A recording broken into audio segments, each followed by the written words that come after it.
I'm speaking about calibers, zircons, the hypersonic complexes, hypersonic systems. We have KH-101 missiles with capabilities that are much better than the adversary have. Their range is more than 4,000 kilometers. And this system can also use special, so-called special warheads, which is a nuclear warhead.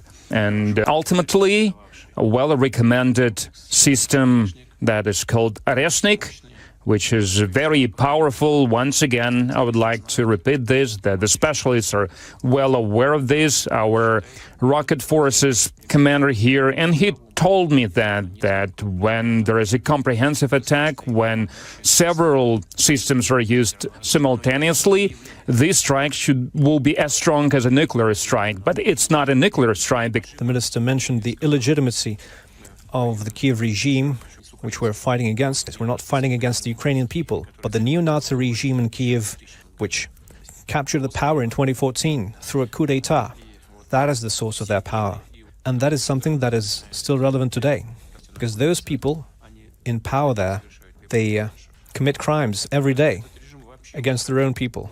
This regime is obviously losing the nature of a state, and the court power also includes repealing illegal orders by the president. And after that, they threw the head of the court into prison. So is this statehood? No, this is clear signs of the loss of statehood. The minister mentioned the illegitimacy of the Kiev regime, which we're fighting against. We're not fighting against the Ukrainian people, but the neo-Nazi regime in Kiev, which captured the power. All right, so let's dive into something pretty heavy today. The Russia-Ukraine conflict. Yeah. And we're going to kind of focus on how Russia's military strategy is evolving. Right. And to get there, we're going to sift through some battlefield reports, some expert analysis, and even hear directly from Putin himself. Wow. So the big question we're wrestling with today is Putin's gamble in Ukraine actually paying off? That's a fascinating question. Yeah. And to answer it, I think we need to kind of look beyond the headlines and really unpack what's happening on the ground. Okay. So, Russia's defense ministry is, they're boasting about capturing nearly 4,500 square kilometers of Ukrainian territory just this year. That's a lot. An area roughly the size of Delaware. Wow. And Putin's calling 2024 a landmark year in the conflict. So are these claims genuine signs of progress, or are they just for show? Well, that's what we're here to figure out. And it wouldn't be a deep dive without going straight to the source. Yeah, let's hear it. So in Putin's end-of-year address to military leaders, he used phrases like, strategic initiative, and talked about how Russian troops firmly hold the front lines.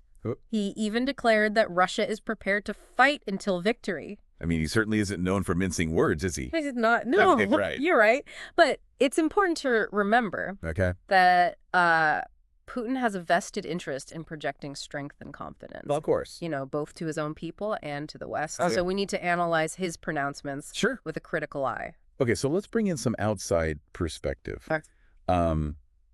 John Earth, a senior policy director at the Center for Arms Control and Nonproliferation, offers a more nuanced view. Interesting. He uses the term attrition warfare to describe what's happening, which means both sides are essentially trying to wear each other down with heavy casualties. Attrition warfare is a brutal and often grueling strategy. Yeah. It relies on exhausting the enemy's resources and manpower. Why? Even if it means taking significant losses yourself. And that raises some serious questions about Russia's long-term prospects in this conflict. Can they really sustain this level of losses? Right. Especially with reports that they're relying on North Korean soldiers. North Korean soldiers. Imagine you're a Ukrainian soldier on the front lines. Yeah. And suddenly you're facing troops from North Korea. Wow. I mean, it really shows you just how desperate Putin might be getting. It certainly challenges the image of a triumphant, unstoppable Russian military machine. For sure. And this desperation might be driving some of the shifts we're seeing in their tactics and technology. That's a great transition, because Putin also mentioned doubling down on military innovation and deploying AI-powered systems in his address. That sounds pretty ominous. It definitely raises concerns about a potential escalation in the conflict. Sure. But we need to go beyond the fear factor and understand what these AI-powered systems actually are and how they're being used. Give me an example. Well, for example, some reports suggest that Russia is using AI to analyze satellite imagery and target Ukrainian positions more effectively. Interesting. This could give them a significant advantage in terms of precision strikes and intelligence gathering. So it's not just about killer robots. No. It's about using AI to gain a strategic edge. Exactly. And we're seeing this play out on the battlefield with the increasing use of glide bombs, which have been hitting targets deep behind Ukrainian lines. Glide bombs are a type of munition that can be released from an aircraft and then glide towards their target, allowing for a much longer range. How much longer? And greater accuracy than traditional bombs. Wait, they can glide HOW for. Some of these bombs are reportedly hitting targets over 40 miles away from where they were released. Yeah. That completely changes the game. Yeah. It does. It means nowhere is safe. It's a game changer because it significantly increases the area that Russian forces can target. Right. And it makes it much more difficult for Ukrainian forces to anticipate and defend against these attacks. I can see that. We're seeing reports of these glide bombs being used to destroy key Ukrainian infrastructure, ammunition depots, and even command centers. So, on the one hand, you have Putin talking about strategic initiative and territorial gains. But on the other hand, you have these increasingly desperate measures like relying on North Korean soldiers and unleashing devastating glide bomb attacks. Yeah. It paints a pretty complicated picture of how this conflict is actually unfolding. It's a complex and constantly evolving situation. And understanding these tactical shifts is crucial to figuring out whether Putin's gamble is truly paying off or if it's leading him down a dangerous path. All right, so we've laid the groundwork, established that things aren't quite as straightforward as Putin wants us to believe. Next, I think we need to delve into the tech side of things a bit deeper. Okay. Putin's boasting about military innovation, so let's examine some of the specific weapon systems being used and what that tells us about the direction of this war. Sounds good to me. Yeah. Let's take a look at what's really out there on the battlefield. Right. So let's shift gears a little bit and talk about Russia's military innovation in more detail. Okay. We've touched on glide bombs. Right. But there's another development that's making headlines. Okay. Hypersonic weapons. Okay. Specifically, this Reznik missile Putin keeps mentioning. Hypersonic weapons? That sounds straight out of a sci-fi movie. Yeah. I have to admit, I don't fully grasp what makes them so different from, say, a regular missile. Okay. Break it down for us. Well, think of it this way. Okay. Imagine a missile screaming towards you at 5 times the speed of sound. Oh, wow. That's over 3,600 miles per hour. You wouldn't even see it coming. Exactly. Yeah. That's the terrifying reality of hypersonic weapons. Wow. They're incredibly difficult to track and practically impossible to intercept with current defense systems. So it's not just about the damage they can inflict. Right. It's the psychological impact, too. Gee. Knowing there's a weapon out there that can essentially bypass any defense must be terrifying for Ukrainian troops and civilians alike. Absolutely. And John Earth suggests that Putin is acutely aware of this psychological advantage. Really? He believes Putin is deliberately showcasing these advanced weapons like the Reznik to project an image of Russian military dominance and potentially intimidate Western nations. It's like a high-tech game of chicken. Right. And speaking of game changers, let's talk about the Iskander missile system. Okay. We've seen reports of the Iskander M variant being used to devastating effect against Ukrainian targets. Yeah, the Iskander M is a mobile, short-range ballistic missile system with a range of up to 300 miles. Right. It's known for its accuracy and ability to evade many existing air defense systems. And it's not just theoretical. We've got accounts of them taking out Ukrainian HIMARS units, ammunition depots, even fighter jets. Yeah. Plus, they're being used to cripple critical infrastructure, plunging Ukrainian cities into darkness. It's rough. You start to see why Putin's calling this year a turning point. It's a crucial element of Russia's strategy, not just to win individual battles, but to cripple Ukraine's ability to resist. Right. And to break the will of the Ukrainian people. The question is, can Ukraine withstand this kind of pressure? That's a good question. Yeah. And it brings us to the other side of this equation. Okay. Ukraine's response. Right. And the critical role of Western support. Yeah. What's John Earth's take on this? Well, Earth stresses the importance of sustained and robust military assistance to Ukraine. He argues that Western nations need to step up their support. It's not just in terms of quantity, but also the types of weapons they're providing. So he's advocating for more advanced air defense systems. Exactly. To counter those hypersonic missiles and glide bombs we were just discussing. That's right. Air defense is crucial if Ukraine is going to protect its cities, its critical infrastructure, and its military assets from these relentless attacks. Right. But there are growing concerns about whether the West is truly committed for the long haul. There's always that risk of political winds shifting. Yeah. Especially with a new U.S. administration. And Putin might be banking on that, hoping to exploit any cracks in Western resolve. Yeah, could be. Which leads to a pretty unsettling question. Okay. What if this support falters? Right. Could Ukraine survive on its own? It's a grim scenario to consider. Ukraine's resilience thus far has been remarkable. Yeah. But they are heavily reliant on Western aid, particularly for advanced weaponry and intelligence. They're facing a much larger, more heavily armed adversary. It's a classic David and Goliath situation. It is. And let's not forget the human cost of this war. Oh, of course not. Ukraine is under constant bombardment. Right. And the civilian population is bearing the brunt of it. Sadly. We're seeing reports of widespread power outages, dwindling supplies, people struggling to survive the harsh winter. It's a deliberate strategy of attrition and demoralization.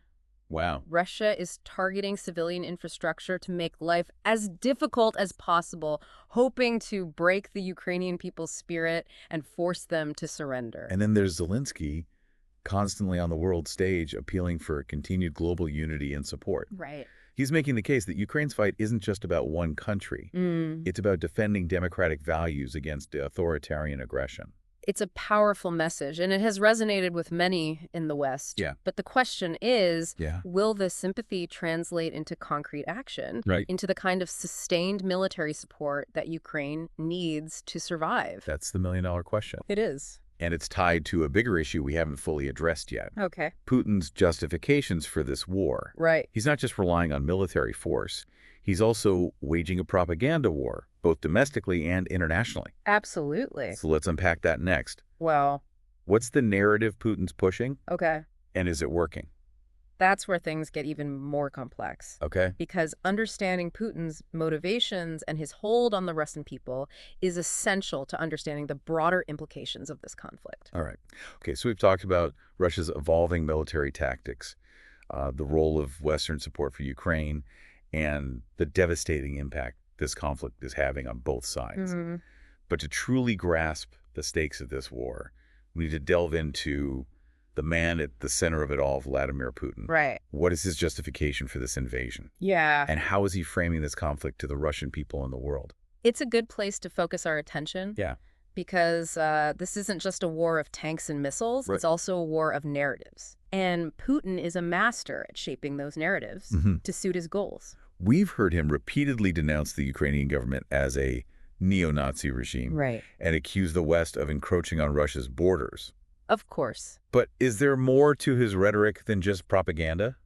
There's definitely a deeper layer to his message. Okay. One that taps into long-standing Russian anxieties and historical grievances.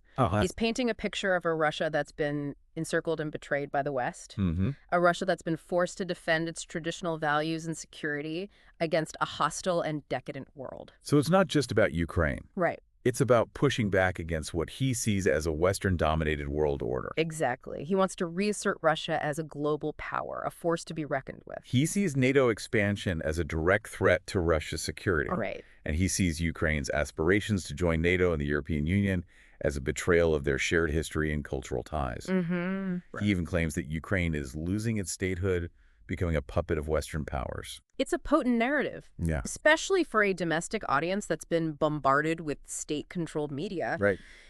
He's tapping into a deep-seated sense of Russian nationalism and resentment towards the West. And that's where the danger lies, because this narrative can be used to justify almost any action, any level of aggression. Exactly. It creates an us versus them mentality where compromise and diplomacy are seen as weakness. Right. But it's not all smooth sailing for Putin. No. We've also discussed the economic strain this war is putting on Russia. Of course. Military spending has skyrocketed, sanctions are biting, and there are reports of growing discontent among the population. He acknowledges these challenges. Does he? But he spins them as necessary sacrifices for the greater good. Okay.